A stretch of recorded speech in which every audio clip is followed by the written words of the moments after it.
যোগী উন্নত বাবা জয় পাখি ঠাকুর হলো নিউজা বাবা করতে নাথ ঘোষালো গিরেতে রামচন্দ্র ঘোষালো কমলা দেবী মাতা পশুপতি লোকনাথ ভগবান গাঙ্গুলি সময় শিক্ষা দিয়ে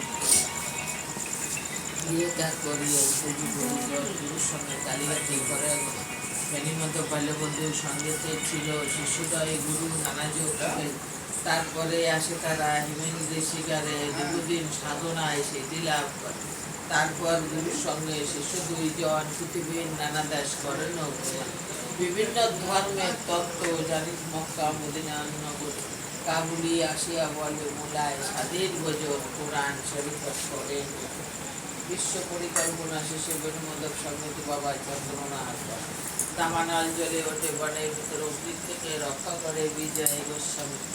বেণীমাধব চলে যায় কামাখ্যা নামেতে বাবা নেমে আসিলেন বারুদের গিরফতে। বাবাকে প্রথমে কেউ দিতে না পারে পাগল বলি সঙ্গে প্রকাশ করে। একদিন দুই ভক্ত চারিদিকে এই কথা প্রচারিত হলো, দলে দলে ভক্তবৃন্দ আসিতে লাগে।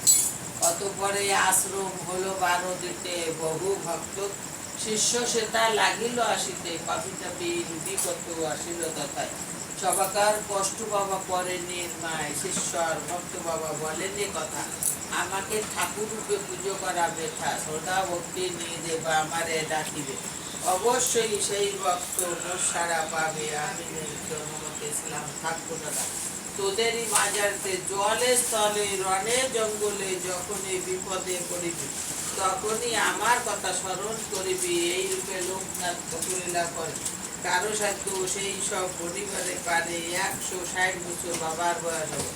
মর্তদা পেতে দিবারে বাবার ইচ্ছা হলো 1297 সাল 19 জ্যৈষ্ঠতে দেহত্যাগ যান বাবা অমর লোকেতে যার ঘরে বাবার চিত্রা রাখিবে যতনে অন্য কষ্ট থাকিবে না তাহারে ভবনে রোগ শোক দুঃখ কষ্ট সব দূরে যাবে পুত্র পৌত্র সব সবে আনন্দে থাকিবে। বাবার পাঁচালী যেবা পড়ে কিংবা শোনে গুণগান সেই জন সদা রেখো কোন মন্ত্র কোন দীক্ষা নাই তাহার নামে মহামন্ত্র।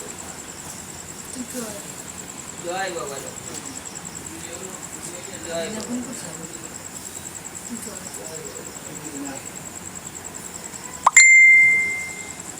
যা কপুর জ্বালা ফটাফট কপুর জ্বালা হাতে লাগবে।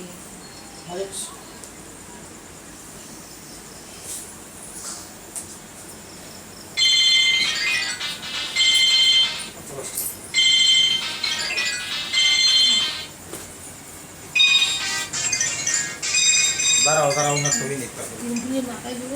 হ্যালো হ্যাঁ